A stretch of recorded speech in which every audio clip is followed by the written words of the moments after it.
하루의 경제 이슈 마무리 경주마 시작하겠습니다. 증시는 반등한 지 하루 만에 또 다시 큰 폭으로 조정을 받았습니다. 아무래도 다음 주에 긴 설 연휴 휴장을 앞두고 있죠. 이런 가운데 차익 실현 물량들이 좀 나온 것으로 보이고요. 또 최대 실적을 발표한 SK하이닉스, 세론 물량도 감지가 됐습니다. 반등을 이끌었던 반도체, 조선주, 오늘은 쉬어가는 모습이었습니다. 자, 오늘도 저희 경주마와 함께 시장을 잘 마무리해 보시죠. 안녕하십니까? 안녕하세요. 네.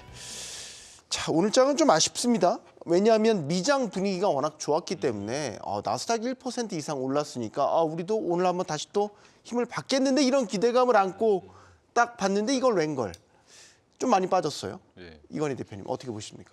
좀 다들 의외다 싶으셨을 텐데 특히 이제 우리나라 시장과 직접 관련이 높은 필라델피아 반도체 지수가 한 1% 이상 상승을 했고 또 가장 핵심적인 이제 엔비디아도 급등을 했는데도 불구하고 우리 시장은 오히려 이제 SK하이닉스가 분기 사상 최대 실적을 발표했고 연간으로도 최대 실적을 발표했음에도 불구하고 증시가 이렇게 빠졌다라는 부분에 대해서 좀 다들 좀 어떻게 보면 좀 또 국장 탈출 얘기 나올 것 같은데. 네. 근데 일단 우리나라는 실적 발표 이후에 호실적이 나와도 대부분 이제 대형주들은 좀 오히려 밀리는 경향들, 이제 차익 실현 매물들이 일시적으로 나오는 경향들이 있는데 그런 부분들을 이제 또 외국인들이 같이 이용한 것 같고요.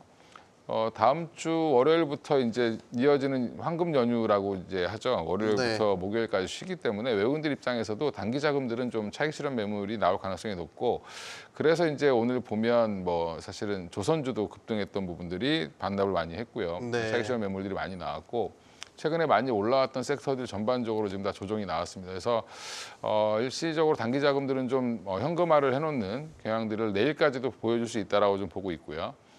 그 외에 이제 오히려 바닥권에 있었던 뭐 건설주라든지 아까 좀 이따 얘기하겠지만 이런 종목들은 오히려 또 반등을 하는.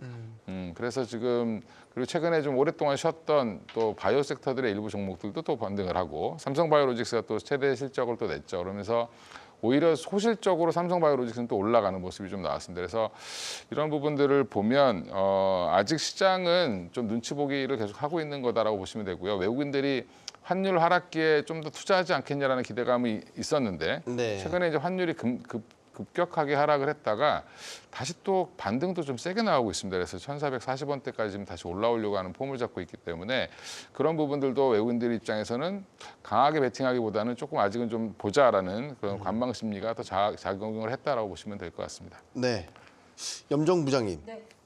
수급별로 보면 외국인이 오늘 좀 많이 팔았어요. 네. 이거는 외국인들도 설 연휴 때는 네. 쉬나요? 일단 그래서 좀 미리 좀 정리를 했다? 이렇게 봐야 되나요? 네, 일단은 외국인 오늘 수급 보게 되면은 현 선물 합쳐서 한 1조 한 3천억 원 가까이 좀 빼는 모습을 전반적으로 전 양시장에서 모두 다 빼는 모습을 나타내고 있고요.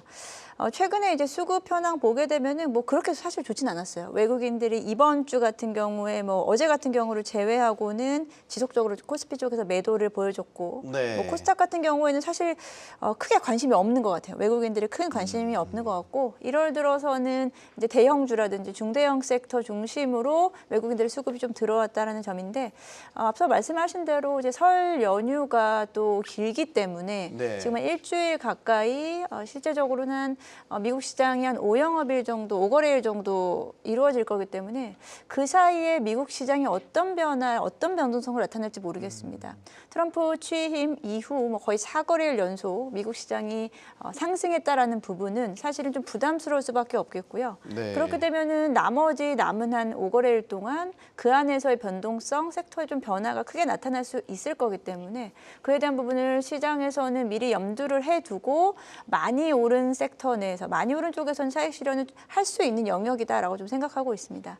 그러니까 오늘 매도를 하게 되면 이제 다음 주 금요일이 장이 열리면 다시 이제 매매가 시작할 수 있는 부분이기 때문에 네. 그 부분에서 일단 일시적으로는 단기 자금 운용을 할 수 있고 긴 연휴 동안 굳이 리스크를 떠안을 필요 없고 이런 부분에서 오늘의 뭐 하락에 대한 부분은 어찌 보면 통상적으로 연휴를 앞두고는 대부분 1, 2거래일 전부터는 거래 대금이 줄면서 대부분 좀 하락하는 분위기를 나타내고 있기 때문에 약간 예측할 수 있었던 하루였습니다. 하지만 또 시장에서는 기대치는 또 있었기 때문에 네. 그 간격이 사실 좀 컸던 것 같습니다. 네. 그 트럼프 신정부가 들어서고 이른바 트럼프의 컨벤션 조카처럼 나타났던 부분도 오늘은 좀 보이지 않았어요. 그런 것도 끝난 것 같고 그 섹터별로 봐도 사실 좀 끌어왔던 뜨거웠던 반도체, 뭐 조선주 이런 것들이 다 쉬어가는 이런 흐름들. 순환매 관점에서도 봐야 되는 건지 어떻게 보십니까? 지금 순환매 뭐 말씀 잘 주셨는데 최근에 미국장에서도 좀 그런 모습이 좀 보이기는 했어요. 최근 들어서 좀 오르는 섹터들이 좀 산발적으로 올라가는 모습 그리고 또 쉬어가고 이런 것들이 어느 고점에 단기 고점에서 나타나는 그런 징후다 이렇게 말씀드릴 수 있을 것 같은데요. 우리나라 증시도 좀 기술적 분석만 좀 보더라도 현재 지금 121선 정도를 좀 본다 하더라도 어느 정도는 지금 올라와 있는 모습이고 좀 내릴 좀 자리가 왔다. 근데 하필 또 설 전이다. 여러 가지로 좀 겹치지 않았나 이렇게 생각이 좀 듭니다. 어제 사실 뭐 이슈도 있었고 스타게이트 프로젝트에 대한 기대감 때문에 사실 오늘 장 시작을 좀 높게 시작을 했고 좀 수급을 받을 것으로 좀 예상을 했었는데 그런 네. 부분이 모두 다 사라지는 모습이었죠. 근데 그런 부분이 왜 이렇게 나오게 되냐면요. 미국장이 그동안 좋은 것 같다고 뭐 말씀드릴 수 뭐 있을 것 같지만 사실 잘 뜯어보면 러셀 같은 경우에는 0.6% 하락을 했고 그러니까 중소형 종목들이 많이 하락을 했다라는 거죠. 네. 좀 대형주 일부가 좀 끌어올라가면서 어쩌면 그걸 좀 이게 좀 보강을 했다 이렇게 좀 말씀드릴 수 있을 것 같고 그러다 보니까 우리나라 증소형주들 특히 개인분들이 많이 투자하시는 그런 영역에서 하락세가 좀 두드러지지 않았나 좀 그렇게 좀 생각이 좀 들기도 합니다. 네. 국채금리 부분도 뭐 고려를 안 할 수가 없는데 오늘 같은 경우에도 4.61%로 좀 소폭 올라오게 되면서 그런 부분도 좀 시장에서 압박을 좀 준 것 같고 내일 이제 일본 금리 인상에 대한 이슈가 최근에 루머가 굉장히 좀 많았다 이렇게 좀 네. 말씀드릴 수 있을 것 같아요. 물론 내일 나와봐야 알겠지만 최근 들어서 일본 금리가 계속 좀 오를 것이다 계속 그런 분불이 좀 짚혀지다 보니까 외인들도 그런 부분에 있어서 설 전이기도 하고 네. 아까 말씀드렸던 부분에서 기술적 분석에서도 단기 급등에 대한 좀 피로감이 여러 가지 겹치게 되면서 오늘 좀 쉬어가는 타이밍에 좀 내려간 거 아닌가.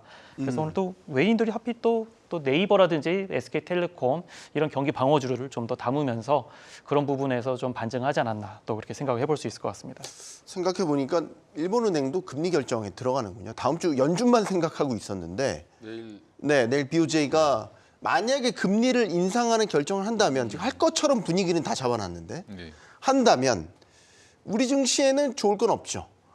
또 혹시 엔캐리 트레이드 얘기가 또 혹시 이야기가 나오면서 혹시 또 그 금리 결정 후에 또 회의에서 총재가 또 그런 것들을 시사하는 발언까지 한다면 뭐 물론 가정입니다만 어떻게 봐야 되겠습니까?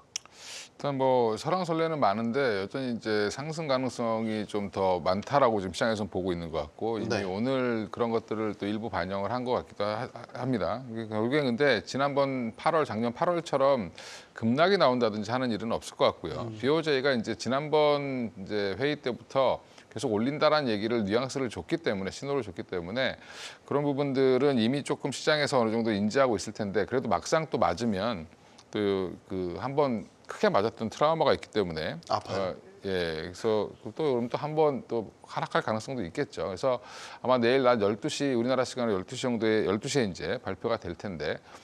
근데 저는 개인적으로 지금 굳이 일본이 금리 인상할 이유가 있을까라는 생각이 좀 들거든요. 물론 이제 엔화 약세를 좀 줄여야 되는 부분, 그다음에 엔화가 너무 약세로 가다 보면 트럼프가 그거에 대해서 이제 딴지를 걸 수 있다라는 부분도 있습니다. 그래서 이제 일부러 좀 금리를 올려서 엔화 강세 쪽으로 돌리면 좀 압박을 덜 받지 않겠냐라는 또 보는 시각도 있는데 또 반면에 트럼프 정부 이제 막 출범했고 그다음에 또 FOMC 회의도 다음 주에 있고 네.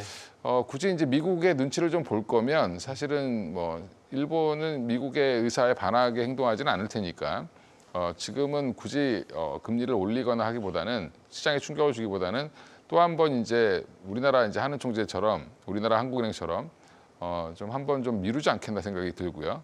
저는 개인적으로 그렇습니다. 물론 내일 올릴 수도 있겠지만 미국도 이제 지금 금리를 뭐 2번 내린다, 1번 내린다 전망들이 계속 엇갈리고 있는데 생각보다 그 트럼프가 취임하자마자 뭐 시장 금리도 내려오고 있고 달러 강세도 좀 약세로 전환되면서 전반적으로 물가 상승에 대한 압박 관련된 지수들도 좀 괜찮아지는 모습을 보여서 이런 부분들이 되면 미국도 생각보다 금리 인하 횟수가 좀 높아질 수도 있다는 부분을 보면 굳이 이제 일본이 먼저 치고 나갈 이유는 없을 것 같다라고 말씀을 드리고 싶습니다. 네.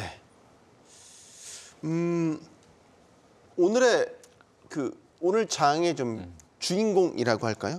주인공은 주인공인데 좀 주가는 많이 빠져 슬픈 주인공이라고 제가 별명을 붙여보면 SK하이닉스입니다. 사상 최대 실적. 분기별로도 그렇고 연간으로도 그렇고 이보다 더 좋을 수 있을까? 야, 연간 영업이익이 23조, 4분기 영업이익이 8조 원을 넘었다. 네, 대단한 성과를 낸 건 분명히 맞잖아요. 네 맞습니다. HBM이 아주 1등 공신이었고 네. 우리가 알던 공식들 그대로 잘 나왔습니다. 맞습니다. 그렇죠? 말씀하신 대로인 것 같습니다. 우리가 예상했던 수준대로 예상했던 방향대로 지금 SK하이닉스는 잘 가고 있기 때문에 그 부분에서 SK하이닉스는 삼성전자와 다른 주가 흐름을 지속적으로 보여줬고 그리고 빠질 때마다 재차 반등하면서 계속해서 선을 넘지 않는 모습을 나타내고 있죠. 그래서 이번에 SK하이닉스의 어떤 실적 발표는 앞으로의 비전도 같이 좀 이야기하고 있다라고 생각하고 있고요. 네. 그럼에도 불구하고 오늘은 새로운이다라고 이야기를 하고는 있습니다만 아직까지 본격적인 새로운의 시작이다라고는 얘기할 수는 없고요. 일시적인 차익 실현 매물 정도로만 저는 생각을 하고 있습니다. HBM이 전체 디램 매출의 40% 이상을 차지를 하면서 본격적으로 이제 수익 구도로 진입을 했다라고 좀 생각하고 있고요. 네. 이번에 또 미국의 스타게이트에서 사실 뭐 가장 어찌 보면은 직접적인 수혜를 받을 수 있는 건 엔비디아 공급망을 가지고 있는 SK하이닉스 그리고 이를 비롯해서 뭐 한미반도체 등 우리나라 몇 되지 않는 기업들이거든요. 네. 그러다 보니 반도체 섹터 내에서도 조금은 좀 다른 양상을 보여주면서 흐름 자체가 좀 다르게 가고 있기 때문에 뭐 오늘의 어떤 실적에 따른 세론 그에 대한 부분은 그렇게 크진 않았고 그리고 뭐 거래량도 그렇게 크게 움직임이 크게 나타나진 않았지만 다만 좀 최근 뭐 외국인과 기관의 수급도 사실 뭐 그렇게 크게 영향받지 않은 것 같아요. 오늘 외국인과 기관이 팔기는 했습니다만 그렇게 규모 면에서 영향을 미칠 만큼은 좀 아니다. 오히려 그냥 앞서 이야기한 우리 매크로적인 부분에서 뭐 BOJ 뭐에 대한 금리에 대한 민감도라든지 그리고 뭐 긴 연휴를 앞두고 나서 앞두고 그에 대한 어떤 수급의 약간의 좀 변화 정도로만 전 여겨보고 있습니다. 네. 세론 말씀을 드렸지만 세론이라는 건 이제 호재성 이슈에 대한 기대감으로 올라갔다가 실제 그게 나오면 그때부터 빠지는 걸 얘기하잖아요. 근데 이게 이제 끝났냐 이거죠. 끝나지 않았다라고 보는 거고 올해도 아마 이 실적 성장에 대한 질주는 지금 계속할 거다라는 기대감이 무럭무럭 자라고 있고 여러 최근 뭐 CS 이런 것들을 통해서 확인이 되고 있잖아요. 네. 기대를 계속 가져봐도 되는 거 아닙니까? 기대해야죠. 이제 저는 우리나라 주식시장이 참 매력적이라고 생각하는 게 네. 이렇게 좋은 실적이 나왔음에도 불구하고 주가를 빼주잖아요. 상당히 긍정적으로 해석하십니다. 네. 그럼 또 이제 새로운 분들이 들어오실 수 있게 네. 조정을 잘 주고 있다라고 보고 있고요. 여전히 하이닉스 전고점 돌파는 전 무난하다라고 보고 있습니다. 이제 시간의 문제지 이게 빨리 되느냐 뭐 적게 되느냐. 근데 일주일 상간에 지금 거의 주가가 한 10몇 프로 올랐습니다. 올랐기 때문에 그거에 대한 차익 실현 매물들이 나오는 거고 항상 20만 원대 저항받던 부분들이 21만 원까지 돌파를 하고 이제 21만 원 밑으로는 안 빠질 거라고 봤는데 여전히 안 빠지고 마무리를 했죠. 지금 HBM 관련돼서 관심이 되게 큰데 그 전에 이제 작년 이제 7월부터 작년 하반기에는 HBM이 생각보다 성장 과잉 공급될 거다 시작해서 여러 가지 악재들을 다 반영을 했다라고 보면 그런 네. 얘기하는 사람 지금 아무도 없습니다. 네, 맞아요. 예, 그리고 지금 HBM 관련돼서 토를 다시는 분들, 애널리스트 분들은 아무도 없어졌는데 그만큼 이제 그 청사진이 그대로 가고 있는 중이고요. 그게 그 큰 이유는 사실 삼성이 그 시장에 제대로 뛰어들지 못했기 때문에 그런 건데 네. 삼성의 부진이 어떻게 보면 SK하이닉스 입장에서는 호재로 작용하고 있는 거고요. 내용을 보더라도 사실은 HBM이 그럼 왜 삼성전자를 왜 못 쫓아오느냐라고 보면 그 HBM 자체의 문제가 아니라 그 HBM을 쌓는 D램 자체의 문제가 있다라는 거고 얘기를 하는 쪽도 있습니다. 그래서 쌓는 방식.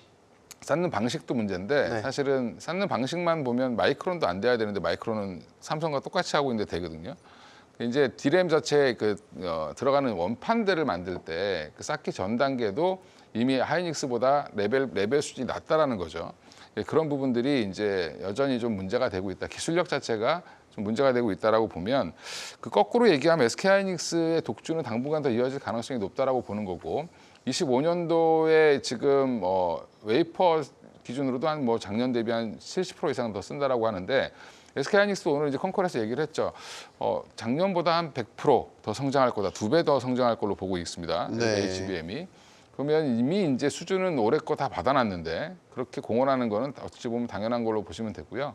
오히려 이제 주식시장은 26년도를 보고 HBM4라든지 HBM 3 16단 관련돼서 이슈를 계속 잡아갈 가능성이 높다라고 보고 있고 관련해서 지금 최근에 보면 HBM 관련된 삼성 SK하이닉스와 라인과 같이 이제 밸류체인에 있는 뭐 한미반도체라든지 뭐 PSK홀딩스라든지 테크인 같은 종목들이 같이 올라오고 있거든요. 그 얘기는 이제 그런 이제 잡음들이 다 해소되면서 올라오고 있다라고 생각하시면 되고 이 추세가 생각보다 강할 수 있다라고 저는 개인적으로 봅니다. 그래서 뭐 엔비디아가 뭐 150불에서 뭐 100불까지 떨어지지 않는 이상, 뭐 100불대까지 떨어지지 않는 이상은 제가 볼 때는 이런 흐름은 당분간 이어질 걸로 보고 있고요.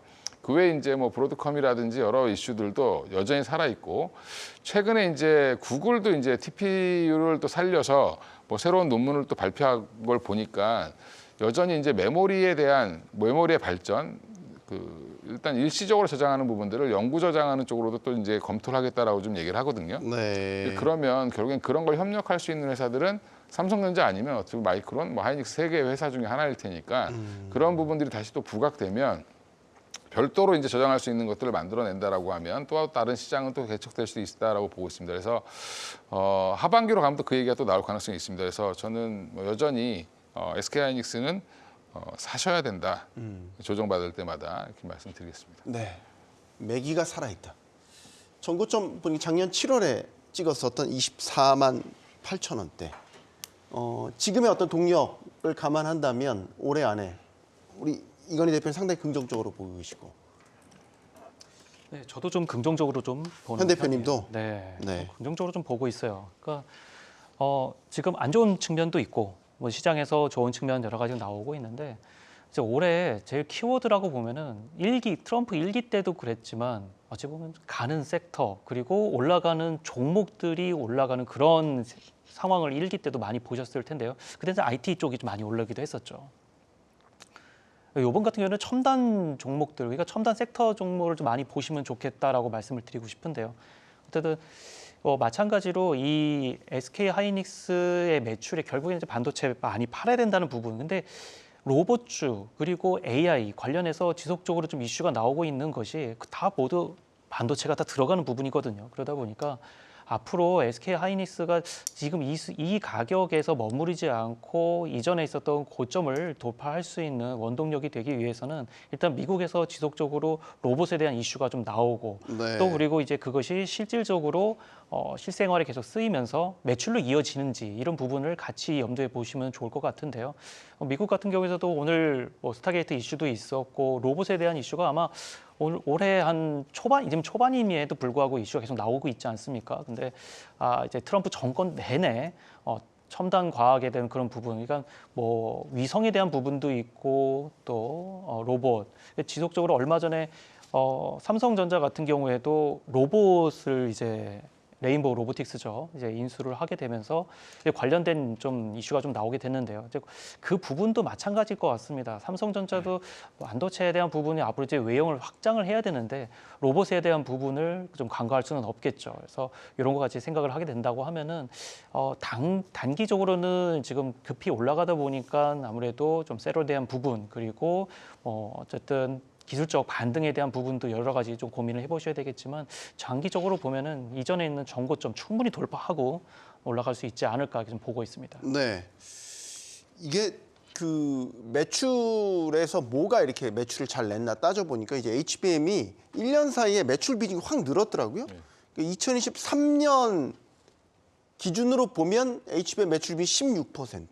근데 이제 작년 집계해보니까 40%를 훌쩍 넘었더라고요. 그러니까 확실히 HBM이 앞에서 끌고 나가는 지금 실적이다라는 게 확인이 된 거고, 아까 100% 수요 확장 얘기하셨으면 연 부장님, 네. 그러면 올해는 더 HBM이 예를 들면 매출 비중으로 따지면 더 확고하게 갈 거고 마진도 좋고 하니까 그러면 실적은 우리가 지금 생각했던 거 그 이상으로 더 나온다. 서프라이즈가 계속 시연될 수 있다라는 그림으로 가는 네, 거 아니에요? 앞서 말씀하신 대로 DRAM 부분에서 HBM에 대한 비중이 40%를 넘어섰기 때문에 네.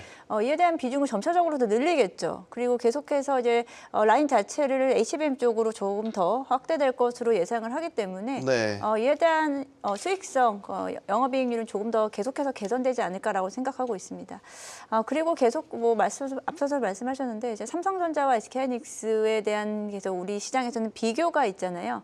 비교에서 SK하이닉스가 어찌 보면 또 확실하다 보니까 우리 시장 내에서 어찌 보면은 같이 성장해야 될 같은 반도체 내에서 종목이 어찌 보면 경쟁 구도에 있는 상황이 좀 돼버려서 항상 주가의 좀 추이가 좀 반대로 움직이는 경향이 있거든요. 네.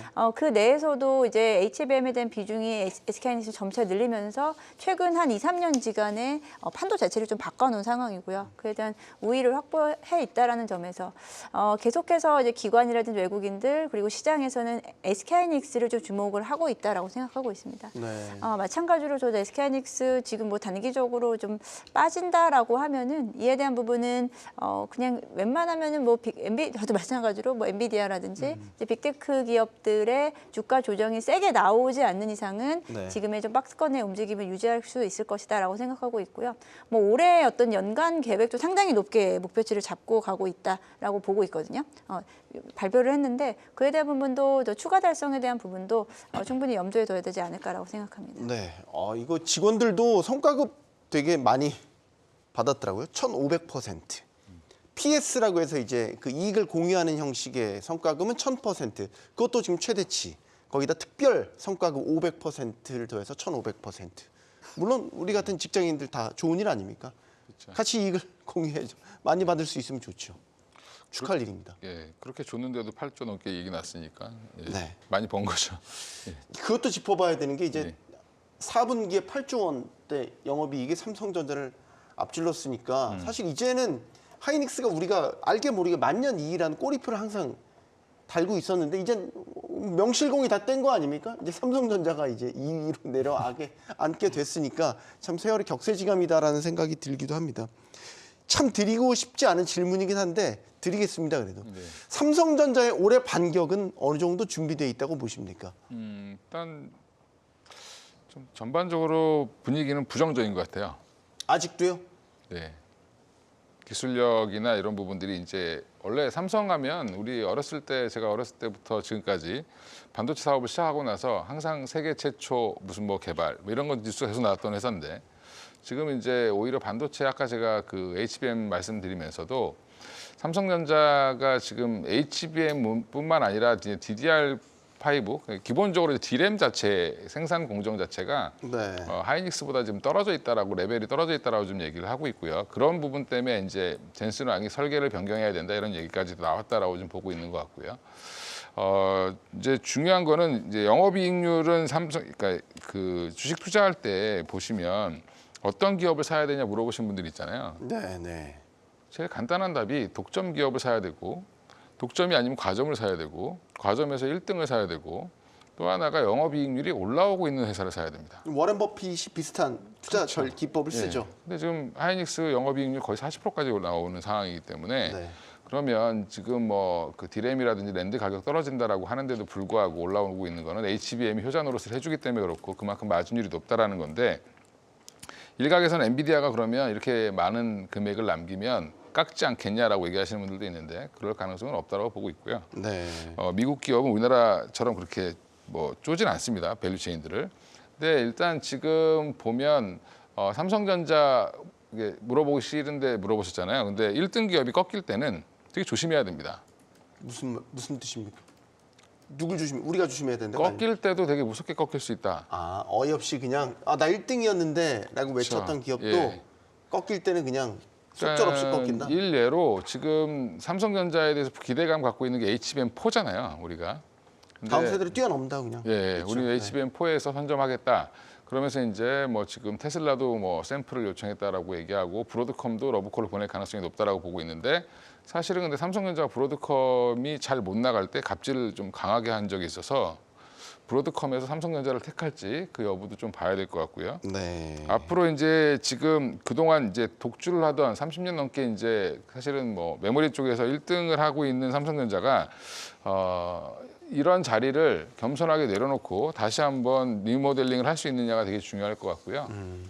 지금 영업이익률이 떨어지고 있죠. 근데 지금 뭐 갤럭시 25 원팩 행사 했는데도 불구하고 아무도 관심 없는 지금 뭐 사상 초유의 사태가 벌어지고 있는 상황이기 때문에 여전히 이제 삼성전자는 저는 주가는 이제 밸류상으로 바닥권에 있다라고 보고는 있지만 네. 그리고 바닥을 계속 잡아주고 있는 자사주 매입이 있죠. 이제 뭐 매입이 있기 때문에 지금은 버티고 있는데 여기서 한 번 더 실망감을 주면 어디까지 빠질지 모를 수도 있다. 그 전까지는 단기 반등을 노리면서 갈 수는 있는데 HBM4 시장에서 진짜로 진검승부를 잘 해줄 수 있는지 여부가 아마 이번 올해가 삼성전자의 추락이냐 아니면 부활이냐를 가르는 한 해가 되지 않겠나 생각하고 있습니다. 네. 삼성전자가 말씀하신 대로 밸류에이션 상으로 싸질 대로 싸진 상태다. 염정 부장님. 그러면 만약에 매수를 추천한다면 그럼 이유가 뭘까? 뭐가 있을까? HBM 아까 뭐 그런 것도 있겠지만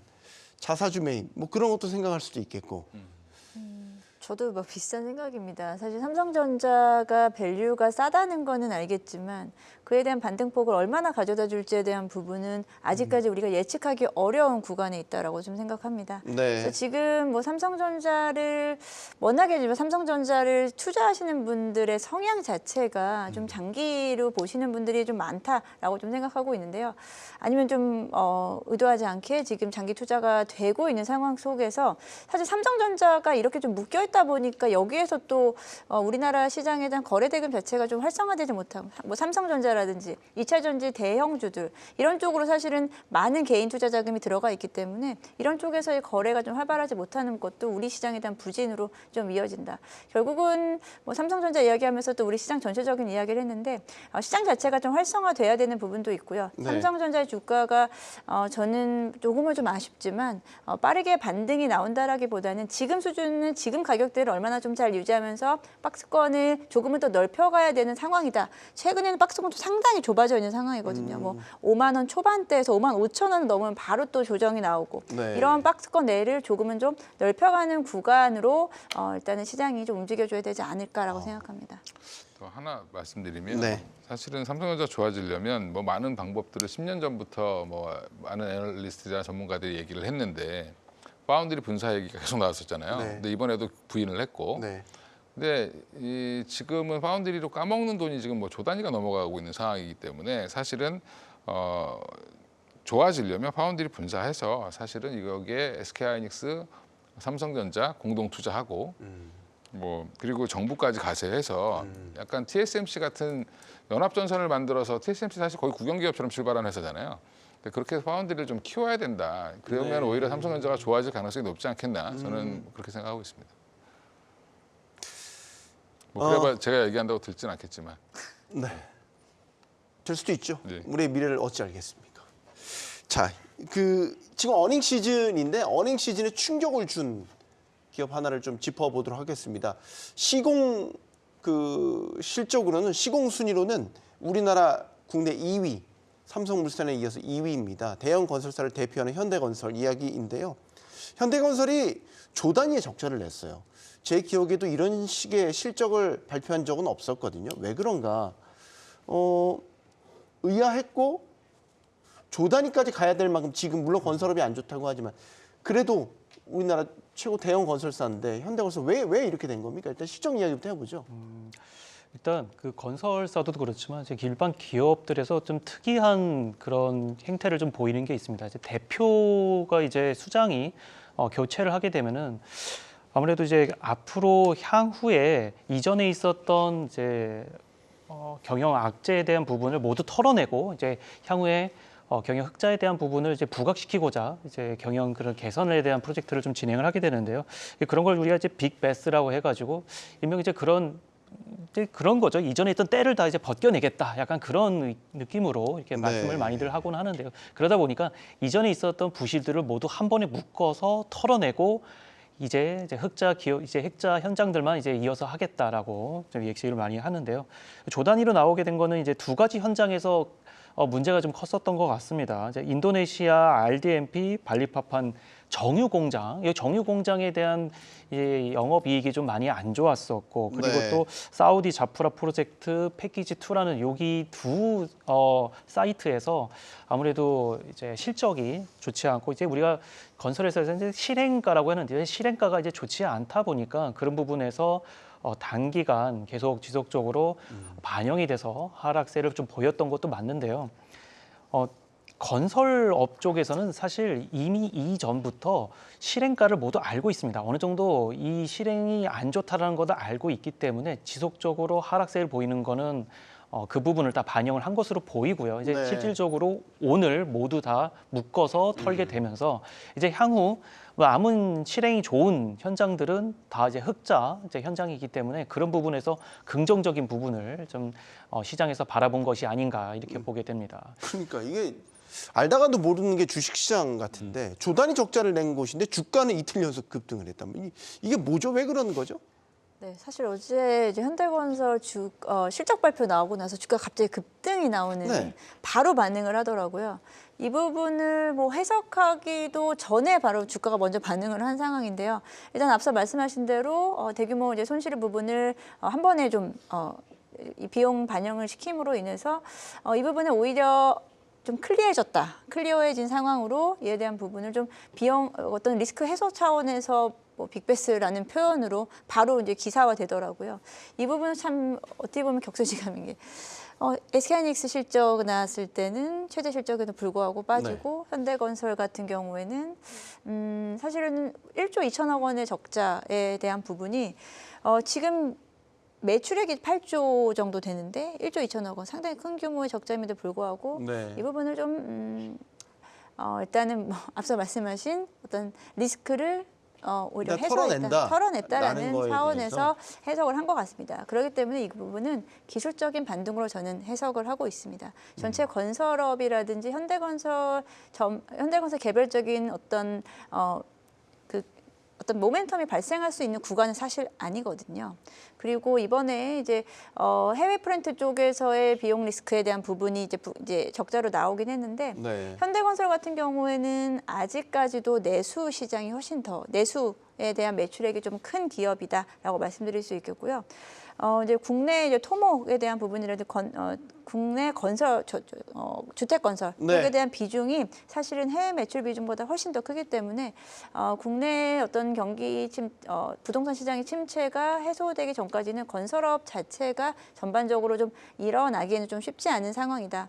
최근 뭐 한 1, 2년 넘게 건설업 지수 자체가 지속적으로 하락을 하고 있고요. 현대건설이 이렇게 이틀 동안 급등을 하는 동안 다른 그런 건설사들은 어떤 반응을 좀 보였냐라고 봤는데 네. 그렇게 크게 움직임이 나타나지 않았거든요. 개별적인 어떤 이벤트로 저는 좀 해석을 하고 있습니다. 현대건설은 사실 얼마 전 한남 사구역 그 뜨거웠던 시장에서 삼성물산한테 졌거든요. 져가지고 수주를 빼앗겼는데 참 주가는 아리송하다라는 생각을 하게 됩니다. 건설 주 섹터 전반에 대한 질문 좀 드릴게요. 우리가 건설주를 바라볼 때 지금 건설업 경기 안 좋은 건 다 알잖아요. 예. 뭐 사실 이번에 그 작년 그 성장률에도 건설업이 다 성장률을 갉아먹은 원인으로 이 건설업 경기가 이제 다운된 거에 대한 요인을 짚곤 하는데 어떻게 보십니까? 이 침체가 계속 이어질 거라고 보시는 건지 그러면 이제 건설 섹터 전반을 좀 나쁘게 봐야 되는 게 맞는 것 같고 최근에 그런데 재건 테마로도 좀 묶여서 건설업 얘기가 되고 있단 말이죠. 이런 부분들을 보면 좀 달리 해석할 여지가 있는 것인지. 그러니까 돌파구가 어디 있느냐의 문제인 것 같습니다. 그러니까 현대건설이나 뭐 대형건설, GS도 한번 GS는 예전에 한번 손실분을 한꺼번에 반영했다가 주가가 폭락한 적도 있습니다.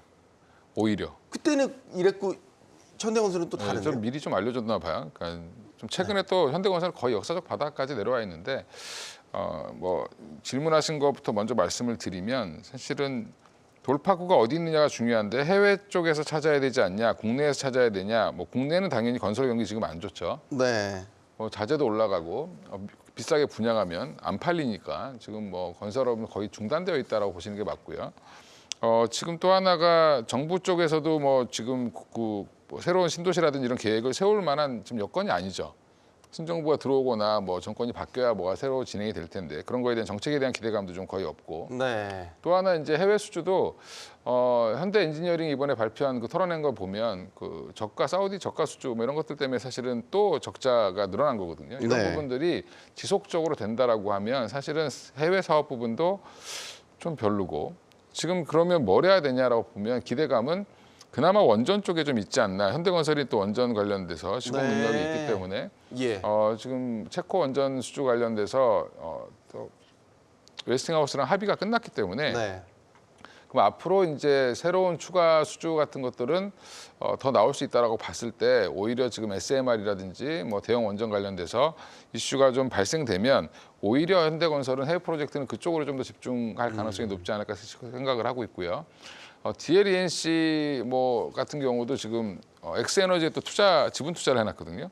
그러니까 그런 부분들도 여전히 그 미국이 못 갖고 있는 거 지금 오늘 최근에 보면 뭐 조선이라든지 뭐 방산이라든지 뭐 일부 이제 많이 올라갔던 종목들 보면 미국이 안 갖고 있는데 우리가 갖고 있는 거 이런 것들이 많이 올랐는데 미국 지금 뭐 SMR 회사들 많이 있지만 다 설계만 하는 데지 시공 능력은 또 별도인 거죠. 삽질은 못 하거든요. 그쪽이 해본 적이 없어가지고 1950년대 이후로 한 번도 지어본 적이 없습니다. 원전을. 그래서 그런 부분들은 결국 우리가 필요할 수밖에 없다라고 보면 우리 쪽이 지금 노릴 수 있는 거는 그 정도로 보고 있고요. 재건 쪽은 트럼프가 부동산 개발업자 출신이고 네. 자기 지지 세력이 건설 회사들이 많겠죠. 미국 내. 네. 그러면 그거를 굳이 우리한테까지 줄까? 저는 약간 의구심을 좀 갖고 있고요. 만약에 그런 것 때문에 올라간다라고 하면 뭐 건설 기계라든지 뭐 이런 쪽들이 올라갈 수 있겠지만 사실은 지금 미국의 캐터필러 뭐 이런 종목들이 오히려 좀 많이 올라가고 있습니다. 네. 그러니까 미국의 기업들을 중심으로 해서 우리나라가 일부 참여할 수는 있을지 모르겠지만 메인이 될 수는 없다. 우리가 그 우크라이나랑 러시아 전쟁하는데 뭐 돈을 대준 적도 없고 일부 그냥 포탄만 좀 팔았죠. 의외로. 그래서 이게 사실은 별로 그쪽에 기대하시면 저는 아예 안 된다라고 보고 있는데 네. 주식시장이라는 게 또 그거 아니어도 뭐 남북 경협주도 지금 움직이는 상황이니까 모멘텀으로는 움직일 수 있겠지만 실제로 그거는 허수일 가능성이 높다라고 개인적으로 보고 있습니다. 현 대표님은 어떻게 보세요? 건설업계 전반에 대한 펀더멘탈을 좀 점검해 본다면 말이죠. 네, 저도 좀 비슷한 결을 좀 갖고 있어요. 네. 사실 지금 우크라이나발 뭐 이슈 뭐 이런 거 아니면은 아까 원전 이렇게 말씀 주셨는데 그나마 그래도 원전은 확실하게 참여를 하는 부분에서 그래도 매출에 대한 부분이 어느 정도는 잡힐 것으로 좀 보고 네. 근데 이제 우크라이나발 이슈에서는 사실 조금은 좀 회의적인 부분이 어쨌든 테마성이라든지 모멘텀으로는 충분히 올라갈 수 있는 부분은 있지만 실질적으로 요새 우리 AI주도 마찬가지거든요. 요새 AI주들이 올랐던 모멘텀이 실질적으로 우리나라에서 AI 매출이 많이 나와서가 아니라 미국에서 AI 정도로 뭔가 첨단 쪽 섹터가 올라가다 보니까 우리도 그렇지 않을까라는 기대감으로 많이 올랐다가 또 다시 한번 이제 그 모멘텀이 좀 사그라지면서 좀 내려오는 모습을 보이고 있는데요. 마찬가지로 그 건설 쪽도 그런 부분에 있어서 단기적으로는 모멘텀이 들어가긴 하겠지만 어쨌든 지금 최근에 보면은 뭐 한미 글로벌이라든지 설계 쪽은 일부 정도 실질적으로 참여를 하고 MOU를 맺어서 들어간 부분도 있기 때문에 실질적으로 매출에 어떤 영향을 받아서 좀 주가에 반영이 된 것도 있는데 뭐 전진 건설 기계라든지 어쨌든 제일 먼저 실질적으로 이 기업들이 MOU를 체결을 했는지 아니면 실질적으로 그 북미에서 어느 정도 실적을 갖고 있는지 여부를 좀 보시는 것이 좋을 것 같아요. 앞서 말씀드렸던 전진건설 기계도 최근에 많이 올랐던 이유도 북미에서 좀 점유율이 뭐 1위, 2위 이렇게 좀 하고 있다 보니까 탑3 안에 들어가는 그런 매출을 보이고 있느냐 그런 부분을 좀 점검을 하시면 좋을 것 같습니다. 국내 일단 주택 시장 부분도 다소 어렵고 PF 시장에서도 좀 얼어붙어 있는 상황이기 때문에 미청구 공사액이 너무 많습니다. 그래서 지방 같은 경우에는 지금 아직 그런 이제 미분양 분양 물량도 너무 많고 그러다 보니까 단기적으로 좀 건설주들은 이제 모멘텀에만 좀 집중하시고 가는 것이 좋겠다까지만 좀 말씀을 드리고 가겠습니다. 네. 다음 주제로 짚어볼 부분은 의료 AI입니다. 뭐 뷰노, 루닛, 뭐 우리 시장에서 그래도 의료 AI로 주목받고 있는 기업들이 대표적인데 AI 시대가 다시 또 부각이 되고 모멘텀들이 살아나면서 이 의료 AI도 좀 다시금 주가가 뜨거워지는 그런 양상을 보이고 있습니다. 최근 흐름 일단 어떻게 보세요? 의료 AI 쪽. 네, 의료 AI 섹터는 지난해 한 11월경부터 본격적으로 움직임이 좀 시작됐거든요. 네. 한 두세 달 정도 진행이 되고 있는 상황입니다. 한 1년 반여의 긴 조정을 겪었고요. 그 후에 말씀드린 11월 시점에서 모멘텀이 가장 부각됐던 게 루닛으로 시작했습니다. 네. 루닛 같은 경우는 지난해 볼파라 헬스케어를 인수를 하고 이에 따른 북미 시장에 대한 공략을 본격적으로 했고요. 그리고 가장 중요했던 부분이 아스트라제네카와의 협업이었죠. 그렇죠. 그에 대한 성과가 부분이 왕왕 나와요, 계속. 네, 맞습니다. 네. 저는 일단은 의료 AI 쪽에서의 가장 핵심 기업, 가장 주도주를 루닛으로 일단은 좀 판단을 하고 있고 네. 그에 따른 흐름을 좀 따라가면서 그 후속으로 따라오는 종목들을 팔로우업 하시면 될 것 같은데요. 아스트라제네카와의 AI 솔루션에 대한 협업에 대한 부분은 단순히 진단뿐 아니고 이에 대한 솔루션, 그에 따른 치료 영역까지도 확장된다라는 부분에서 큰 의미를 가졌다라고 보고요. 뭐 최근 나온 뉴스를 보게 되면은 유수의 뭐 학술 전문지라든지 그리고 학회에서의 어떤 연구 결과 논문에 대한 부분으로 주가가 좀 상승을 하고 있다라고 좀 보고 있습니다. 최근에는 뭐 일론 머스크도 의료 AI에 대한 부분, 뭐 앞으로 변호사와 의사를 대체를 AI가 한다 이렇게 네. 언급을 했고요. 엔비디아 역시도 사실은 지금 AI 쪽에 대한 산업이 워낙에 확장되고 있는 상황 속에서 의료 AI 쪽도 사실 손은 대고는 있거든요. 의료 AI와 뭐 헬스케어 쪽에 대한 부분도 확장하지만 좀 그에 비해서 어떤 빙산의 일각이기 때문에 크게 부각되고 있지는 않습니다만 의료 AI 영역 자체는 분명히 발전 지금 최근 한 2, 3년간의 어떤 괄목할 만한 어떤 성과는 내고 있는데 그 부분이 아직은 좀 실적에는 아직은 당연히 반영될 시기는 아니라고 좀 보고 있고요. 그 내에서의 어떤 종목에 대한 옥석 가르기 그리고 기업이 대부분의 종목들이 지금 실적 한마디로 플러스를 내고 있지 못하고 있는 종목들이 대부분이라 네. 얼마나 살아남을 수 있을지 이 긴 호흡에서 마지막에 살아남는 기업은 사실은 몇 안 된다. 그리고 이런 의료 AI 기업들의 투자 포인트는 결국은 국내가 아니라는 사실이고요. 국내는 사실 의료 수가 너무 낮고요. 이 의료 수가 자체가 우리나라의 미국이 한 10배 정도 되다 보니까 네. 대부분의 기업들은 지금 북미 향을 일단 가장 먼저 타겟으로 가고 있고 그 부분을 좀 타겟으로 보셔야 될 것 같고요. 최근에 뭐 뷰노라든지 JLK 같은 경우가 의료 솔루션에 대한 부분을 FDA 허가에 대한 부분이 완료를 했고 루닛도 마찬가지로 올해 FDA 승인을 목표로 하고 진행하고 있다. 이 부분이 가장 좀 큰 포인트가 아닐까라고 생각합니다. 네, FDA 승인이 나면 그건 굉장한 호재가 터진다고 봐야 되는 거고 최근에 이제 계속해서 성과들을 크든 작든 내고 있다는 말이죠. 뭐 예를 들면 특히 이제 진단 의료 부분에 있어서는 확고하게 뭔가 데이터가 쌓여가고 예를 들어 학술지에도 게재가 되고 성과들이 좀 나오고 있다는 말이죠. 그 기대감으로 지금은 사실 무럭무럭 꿈을 먹고 자라는 섹터가 아닌가라는 생각이 들긴 해요. 일단 작년에는 꿈을 꿨다라고 하면 작년 초 상반기에는 일단 다 빠졌죠. 그리고 이제 올해 작년 연말부터 좀 움직이기 시작을 했는데 큰 산을 한번 그리고 내려왔습니다. 근데 그때 보면 사실은 의료 AI 관련된 종목들이 AI에서 제일 빨리 움직였는데 그때 나왔던 청사진들을 지금 잘 지키는 회사들. 그때 뭐 미국에 진출하겠다, 뭐 하겠다 했던 것들을 잘 하고 있는 회사들이 뭐 뷰노, 뭐 그다음에 루닛, 그다음에 뷰노, 뭐 JLK 이런 회사들이라고 딥노이드? 예, 이 네. 정도로 보면 되고요. 딥노이드는 약간 동남아 쪽 공략, 뭐 이렇게 약간 좀 다른 나라들을 공략하고 있는데 그런 이제 일반 데이터, 의료 데이터 가지고 잘 이제 해석할 수 있는 프로그램을 만드는 회사들 중심으로는 저는 뭐 우리나라 기업들이 훨씬 더 잘할 수 있다라고 보고 있고요. 근데 이제 조심해야 될 거는 신약 물질 관련돼서 일부 기업들이 그 우리나라도 뭐 신약 물질을 개발하는데 AI를 사용하겠다라고 하는 회사들이 있습니다. 네. 회사는 언급하지 않겠고요. 몇 회사가 있는데 엔비디아도 거기에 해당되지 않나요? 그렇죠. 네. 그래서 이제 그 얘기를 말씀드리려고 하는 건데 제가 괜히 얘기했나요, 엔비디아? 예, 뭐 엔비디아나 빅테크들이 구글도 마찬가지고 노리고 있는 게 그쪽입니다. 그러면 엄청난 그 GPU를 가지고 있는 회사들이 AI 반도체를 갖고 있는 회사들이 돌려서 만들어야 되는 게 찾아내야 되는 게 그 단백질 구조가 복잡하기 때문에 그런 부분들을 하려고 하는 게 지금 미국의 빅테크들인데 우리나라 지금 작은 기업들이 그거를 할 수 있을까? 지금 우리나라 지금 사실 AI 반도체 살 수 있다라고 지금 미국에서 얘기했음에도 불구하고 안 사고 있죠. 예, 근데 그런 부분들을 또 나라에서 좀 투자를 해야 될 것 같고요. 여전히 이제 그런 것들은 좀 조심하셔야 된다.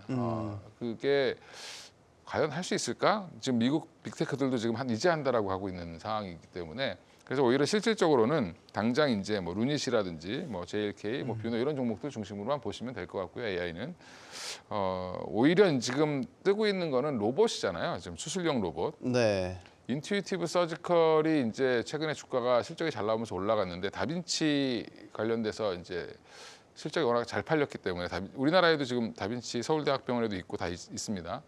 그러면 그런 부분들 때문에 지금 고영이 또 마침 또 FDA 허가를 받았고 뇌수술 관련된 그 로봇이죠. 그리고 또 하나가 이제 관절 관련돼서 지금 또 큐렉소라는 회사가 또 주목을 받고 있는데 그러니까 이런 회사들이 다시 움직이는 이유는 한마디로 그냥 고영이 호재도 있었지만 사실 그거를 끌어준 건 미국 시장의 인투이티브 서지컬이 먼저 올라갔기 때문에 그렇거든요. 네. 그러니까 미국 시장에서 뭐가 움직이느냐에 따라서 우리나라 테마가 정해지는 상황이기 때문에 미국 시장에서의 흐름 여전히 좀 중요한 것 같고 양자 미국이 꺾이니까 우리나라 지금 바로 꺾이잖아요. 예, 그런 부분들을 보면 아직은 좀 테마성이 좀 짙다라고 보고 있고 오히려 이제 지금 성과를 내고 있는 유닛이라든지 이런 기존에 한동안 잘 나갔던 회사들 중에서 다시 빠졌다 올라오는 회사들 중심으로는 여전히 좀 긍정적으로 보고 있습니다. 예. 근데 문제는 실적이 안 나와요. 아까 염정 부장님도 지적해 주셨죠. 실적이 안 나오니까 밸류에이션 상으로 보면은 부담스러운 측면도 사실 있어요. 뭐 소위 제일 잘 나간 아까 루닛 계속 얘기해 주셔서 루닛도 여전히 뭐 재작년 연결 기준 실적을 보면 뭐 영업이익이 400억 원대 손실 내고 있거든요. 그러니까 잘하고 있는 건 알겠어요. 뭐 하나하나씩 성과도 내고 하는 건 알겠는데 아직 숫자로 뭔가를 보이지 못했다. 부담스러운 측면은 여전히 실적을 보면 있다라고 보는 거죠. 어떻게 보십니까?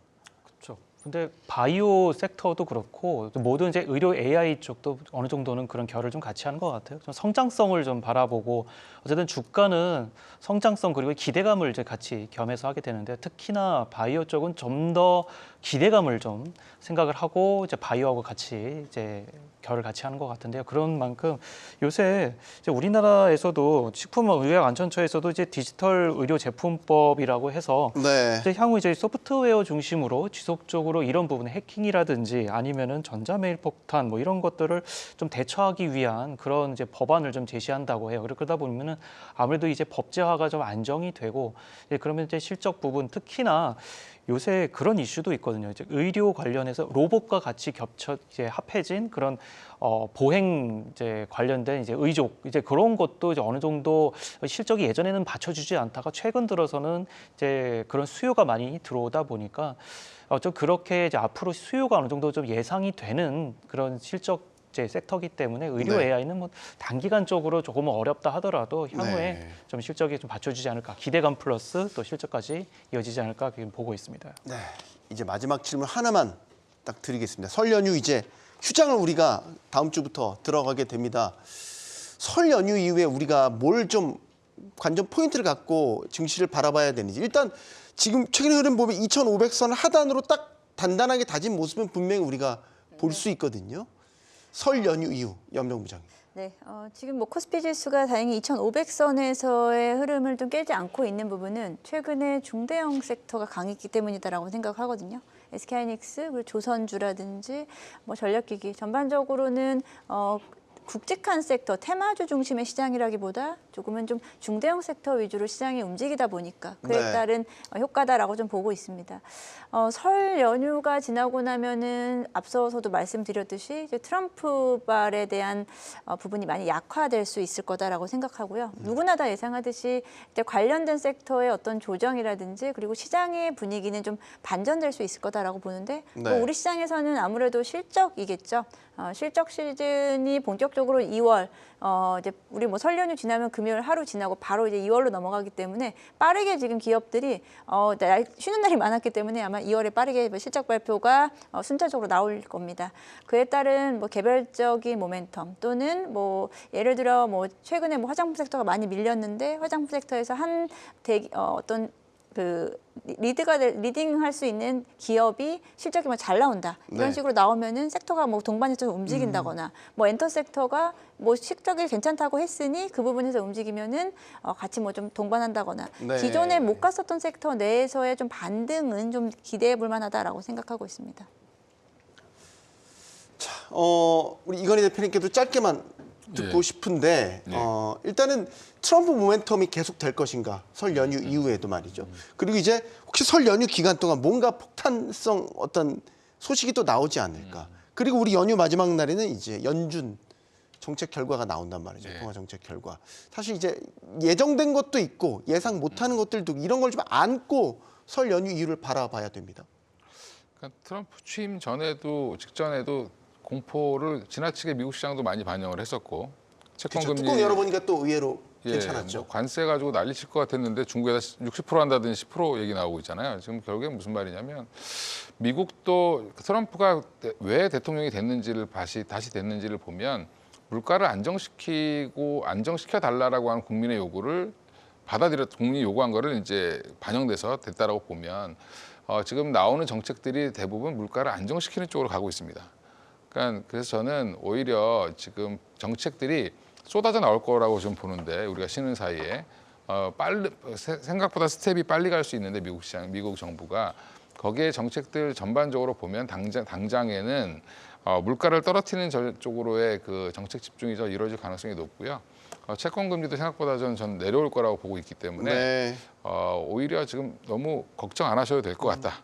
네, 그래서 설 연휴 끝나면 더 시장이 한 번 더 레벨업하지 않겠나. 네. 네, 긍정적으로 말씀드리겠습니다. 꼭 그렇게 예. 됐으면 좋겠습니다. 이제 우리 시장 다음 주부터 설 연휴로 긴 휴장에 들어갑니다. 잠시 숨을 고르고 올해 전략 가다듬어 볼 좋은 시간이 될 것 같습니다. 경주마도요 연휴 잘 쉬고 재충전해서 다시 오겠습니다. 고맙습니다.